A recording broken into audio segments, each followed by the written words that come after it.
Last one goes in, they're in the gate. And they're off. And it was a slow start for Monticello, and also not that fast away, Captain Haddock in Division 2 of the Go Racing Yorkshire Amateur Jockeys Handicap.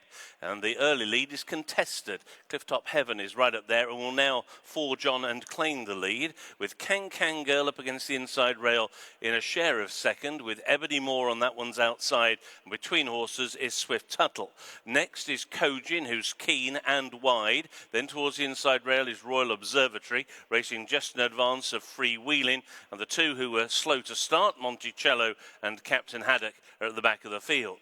Racing on now towards the final mile and 3 furlongs, and Clifftop Heaven has the lead. On the outside, Ebony Moore, who has now moved through into second position out wide. Then against the rail is Can Girl as they take the turn just before Rose Hill. Around the outside is Swift Tuttle, the horse who has the white cheek pieces. Then towards the inside rail, Royal Observatory, who is racing in around about 6th place, just been overtaken by Kojin as they go over the top of Rose Hill. Freewheeling is still in the last trio, with Monticello around the outside, and Captain Haddock is last of the night.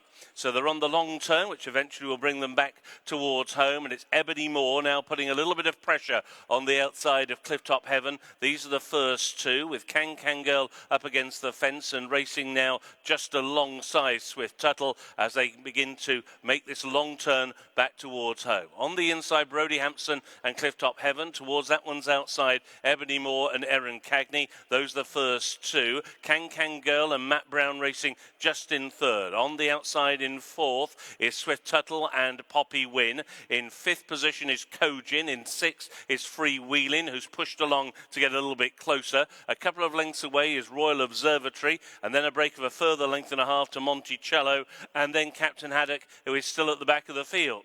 So now they're entering the final 5 furlongs, and 4 of them now beginning to queue up for the lead. On the inside, Clifftop Heaven. On that one's outside, Ebony Moore. These are still the first two. Can Girl is right on their heels, but whipping round the outside are both Swift Tuttle and wider still Freewheeling. That leading group of 5 are covered by only about 2.5 lengths. Kojin isn't that far off the speed either, and he's now beginning to be pulled towards the near side to try and deliver a challenge. A break then to Royal Observatory. Monticello has never got involved, and neither too has Captain Haddock. They're now racing on towards the final 2.5 furlongs. All change. It's now Swift Tuttle who has claimed the lead towards the far side and goes on for Poppy Win. Can Girl now stays on into second. Ebony Moore is in third and looks held. In 4th is Freewheeling. No more now from Kojin. Late gain on the inside from Captain Haddock, and now they're racing down towards the final furlong. It is Swift Tuttle who has a lead of only a length. On the near side, Can Girl continues to close. A half furlong to go. Swift Tuttle digging in over on the far side. The lead is still ahead to Can Girl. As they race up towards the line, it's close. Swift Tuttle may have just given Poppy Win a first victory, but it was tight. Far side, Swift Tuttle. Near side, Can